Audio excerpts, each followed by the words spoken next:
Hey everybody, my name is Steven and welcome back to the Storytime channel. Without wasting any time, let's get into our stories of the day.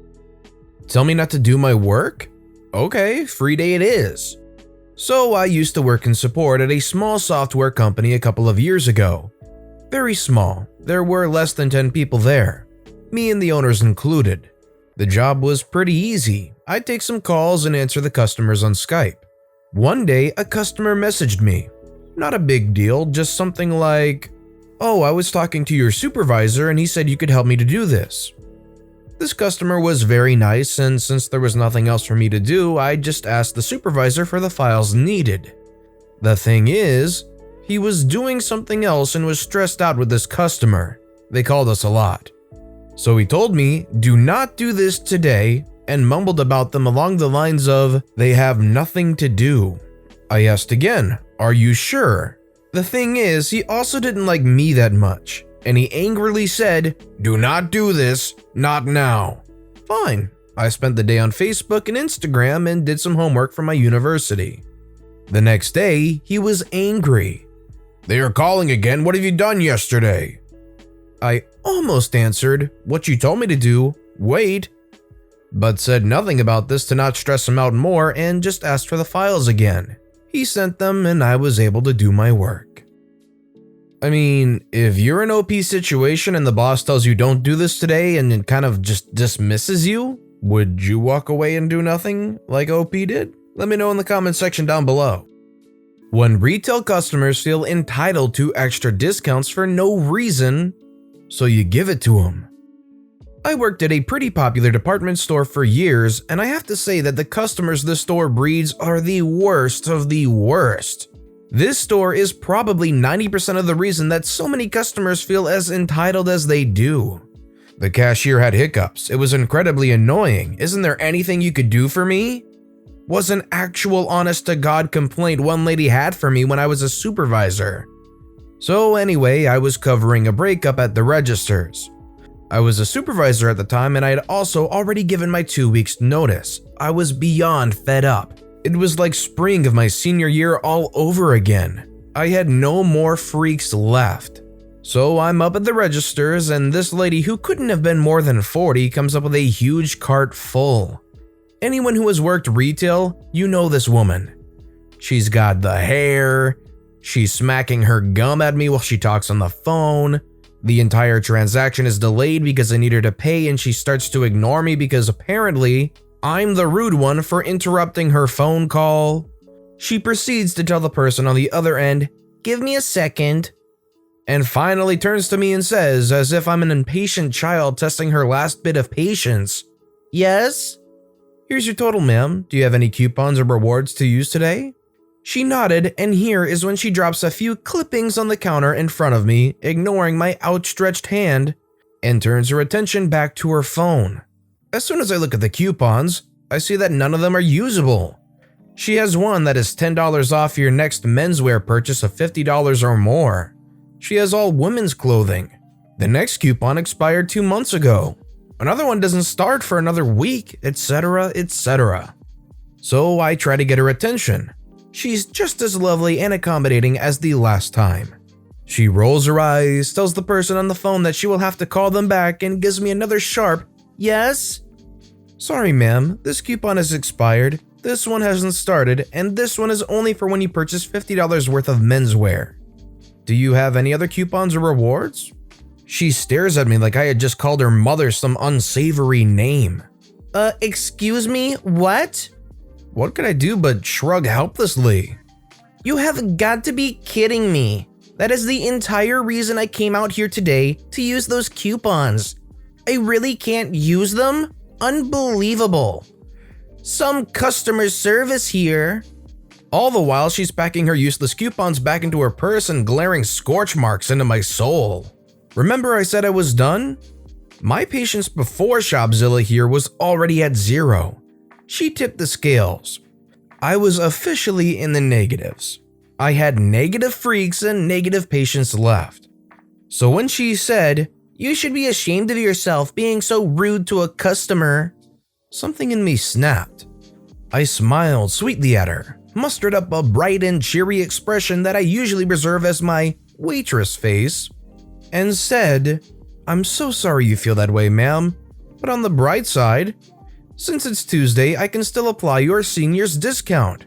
So at least you aren't losing that one, right?" I can't quite describe her expression. I think she was angry, but I think she was more shocked. And in that state of shock, she sputtered out, "I'm not a senior." I mimicked her shock, trying to appear horrified by my accidental faux pas, and then immediately said, "Let me take that off of there for you then," and promptly took the senior discount off, bumping her total up another $20. "I'm so sorry for the misunderstanding, ma'am." Oh boy, she was pissed. But like I said, I think she was more shocked. She seemed a little dumbfounded. She paid, she took her stuff, she left. I will take that petty moment of satisfaction at her horrified expression to my grave. It was even worth the write-up that I did end up getting after she called the store and gave my manager a piece of her mind. The double layer here is beautiful, making them feel like you mistook them for a senior, and then having to have them experience $20 extra being put on because they called you out on it. Beautiful execution of compliance. Have a problem with the policy? Fine, I'll change it. I used to work as an administrator in a secondary school in the US, grades 9 to 12, around 10 years ago. We were a school that didn't have a specific zone or neighborhood, so to speak. Some of our students lived 30 or 45 minutes away from the school, which made it necessary for us to sometimes conduct business with parents or guardians over the phone as opposed to in person. One day I met with a senior, grade 12, who was in a class that he and his father had deemed too hard for him. And since they didn't want it impacting his ability to attend college, asked for him to be changed out of the class. It was early in the semester and there was plenty of space available in other courses, so I had no problem doing it after a conversation over the phone with his father. The student was a good guy and he was totally grateful to me for helping him out. He would now get to enjoy his last year a little more with one less difficult class to worry about. The next day, I get a phone call in my office from Mom, who is irate. She spends approximately 5 minutes berating me about changing his schedule. I indicated to her that Dad was on the contact list for her son, and he was allowed to make these decisions if he chose to do so. She is the person who put Dad on there several years before. Evidently, Mom put Dad on the list before their divorce. She had raised the child over the last several years by herself, according to her, and she should make all of the decisions. I didn't know this and the records didn't reflect it. Since she knew this argument wasn't going to work, the next objection was against our policy of making decisions over the phone. The conversation went something like this. "How do you know for sure it was his dad on the phone? There's no way you can be sure. I can't believe you would ever make a decision like this without a parent being present. By doing business over the phone, you could be speaking to anyone."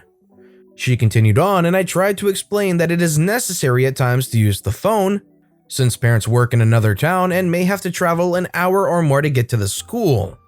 Well, she wasn't buying it. So I finally relented. "Ma'am, you are right. I will no longer make decisions like this over the phone. I am going to insist parents come in and meet with me in person." "Good, now I need my son to be put back into the class he was in originally." "Ma'am, I'm sorry. You are going to have to come in and meet with me.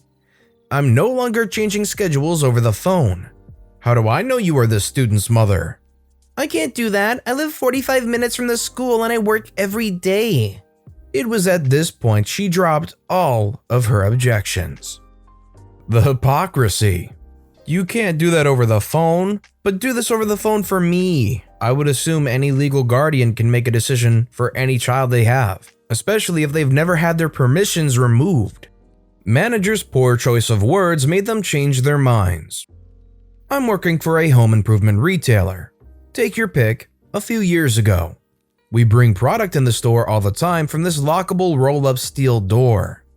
During business hours, the door can be unlocked. The only rule is that if it's open, someone has to be near the door inside the building or working outside the building so they can see the door. Only managers can lock and unlock the door, and we have a lot of overflow outside the building. One day, someone goes outside and back in without closing the door before walking off. A thief sees the opportunity and walks out the back roll-up door with around $1,000 worth of merchandise. This is the first time this had happened in the 5 years I had spent at the store. After asset protection comes in and investigates, instead of reprimanding the person who didn't follow the original rule, they create a new rule. Anytime the door is closed, it has to be locked, and if it's open, there has to be a person standing at the door while someone else goes outside and does whatever work they have to do. Let me remind you that managers are the only ones with keys to this door. So we have to call a manager to open the door now whenever we have to go outside for something small or large.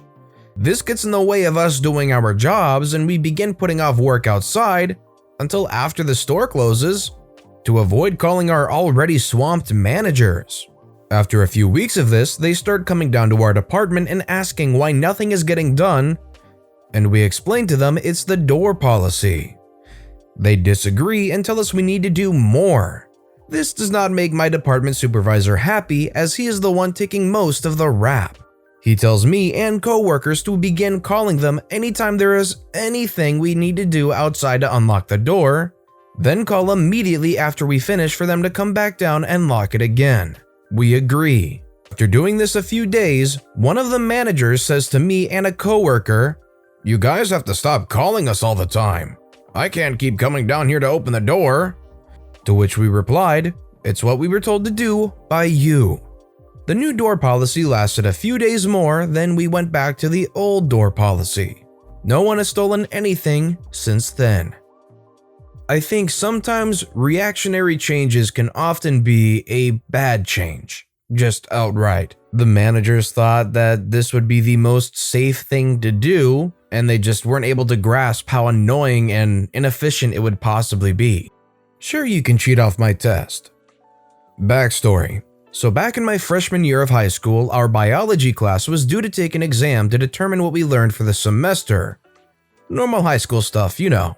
The tables in my biology class were those lab desks that could sit 2 people at the table side by side, and my desk mate was a nice enough kid who would always come to class high and try to copy my homework. So science in general isn't my best subject. Never has been, but I try to study to at least pass my exams. My desk mate, I'll call Dallas, was the type of kid who would come in, take out a notebook, and fall asleep with his head thrown back while the teacher would teach, and then take pictures of my notes when class would end. Now, I never felt the need to be stingy with my notes because he was a nice enough person and would occasionally offer me gum or candy and ask how I was doing.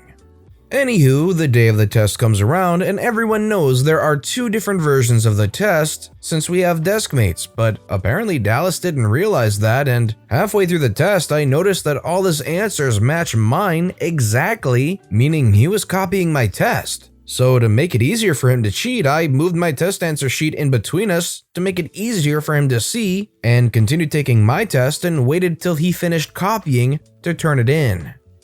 Afterwards, when we got our test back, I had received like an 88 or something, and he had majorly flunked the test. He asked me why we got different grades if he copied all my answers, and I told him it was because he had a different test than me. He looked at both our answer sheets and the exam questions again, and just laughed it off and said I got him good. This dude sounds overly relaxed, I guess is a way I would put it. Just laughing that off and saying that they got him good. That's probably the best reaction you could get out of something like that. At least they're not like upset about it. Can't paint all my nails black? Gotcha. So I was painting my nails yesterday and my mom brought this up. So when I was going through my emo phase, I decided I wanted to paint my nails black and asked my father to get me a bottle. He agreed on the condition that I wouldn't paint all my nails black because it wasn't ladylike. Now, my siblings and I have a record with malicious compliance. Tell us not to go over a fence? Okay, we'll go under. Don't jump down? Okay, we'll run down, etc., etc. So I, being the emo little poop I was, agreed. He brought it home and I painted all 10 black, then a glitter polish on top of my shortest, thinnest nail. He was pissed, but I put on my most angelic face and said, "You said I couldn't paint them all black. There's one that isn't black." He was pissed and the bottle was taken from me. Worth it though. What's wrong with painting your nails black? Who says anybody has to be ladylike? Guard duty. Our base has pretty strict rules over who may and may not enter, but in day-to-day use, these rules are overlooked. It was a normal boring day when this new security officer straight out of school came in to lecture us on how bad we are at our job and should never be put on guard duty ever again. Fine by me.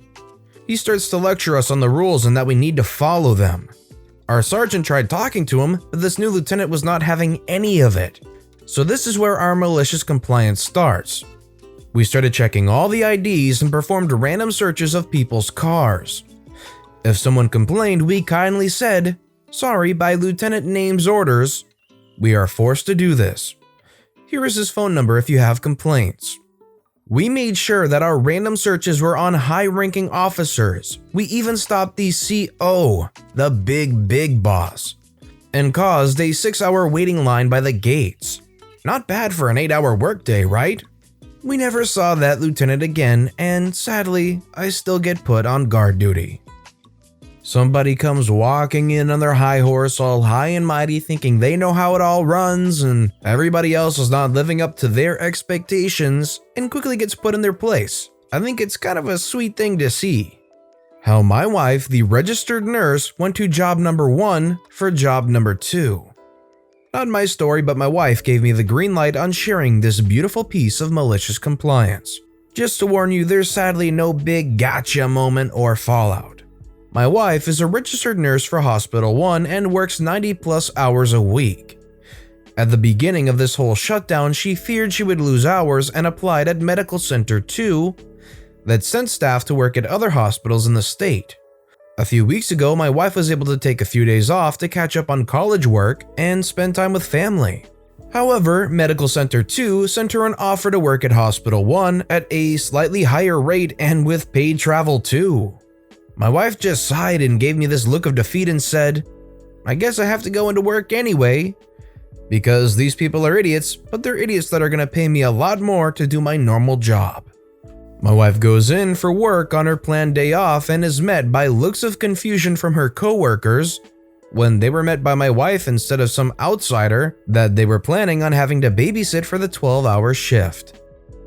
90+ hours a week? I would lose my mind if I worked 90+ hours a week, honestly. Kudos to her. But with that being said, that's all the stories we have for today, so what I want to know is which of these stories that I've read for you today are your personal favorite and why? Let me know which story and why in the comment section down below. And thank you all so very much for watching and listening to the Storytime channel.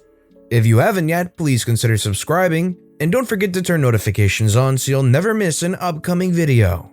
Thank you all again for watching and listening to the Storytime channel.